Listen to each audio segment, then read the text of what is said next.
পুলিশের হাতে গ্রেফতার সৈফ আলী খানের হামলাকারী। আবারও আপনাদের জানিয়ে রাখবো, মুম্বাই পুলিশ আটক করলো সৈফের হামলাকারীকে। ব্যাপক তল্লাশির পর অবশেষে আটক করা হলো আততায়ীকে। তদন্তে নেমেছে মুম্বাই পুলিশের ক্রাইম ব্রাঞ্চ। দয়া নায়কের নেতৃত্বাধীন টিম জেরা করছে অভিযুক্তকে। আবারও আপনাদের জানিয়ে রাখবো, মুম্বাই পুলিশের হাতে গ্রেফতার সৈফের হামলাকারী। ব্যাপক তল্লাশির পর অবশেষে পুলিশের জালে সৈফের হামলাকারী। বিস্তারিত জানবো, আমাদের সঙ্গে টেলিফোন লাইনে রয়েছেন প্রতিনিধি অনন্ত রায়। অনন্ত, অবশেষে সৈফের হামলাকারী পুলিশের জালে, ঠিক কি আপডেট পাওয়া যাচ্ছে?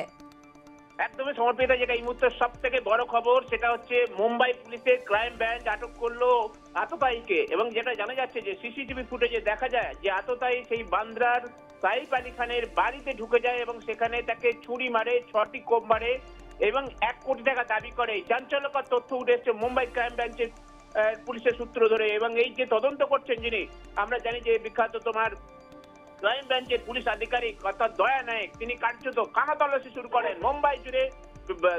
বিভিন্ন জায়গায় স্পটে 20টা টিম ভাগ হয়ে যায় এবং তারপর এই সাফল্য এসেছে। যেটা জানা যাচ্ছে বান্দ্রা থেকে আটক করা হয়েছে অভিযুক্তকে, তাকে জেরা করা হচ্ছে এবং জেরার পর যে বিভিন্ন ধরনের অসঙ্গতি মিলেছে, ঠিক কি কারণে সে হামলা করে সাইফ আলী খানের মতো একজন বলিউডের তোমার নাম করা যে অভিনেতাকে, সেই বিষয়ে তারা জিজ্ঞাসাবাদ করছে এবং তারপর তাকে যেটা মনে করা হচ্ছে তাকে তোমার গ্রেপ্তার করবে মুম্বাই পুলিশ এবং সেই অনুযায়ী তারা প্রস্তুতি নিচ্ছে। ফলে সব মিলিয়ে বলা যায় যেটা সাইফ আলী খানের হামলাকারীকে গ্রেপ্তার করলো মুম্বাই পুলিশ, এইরকম তথ্য উঠে আসছে।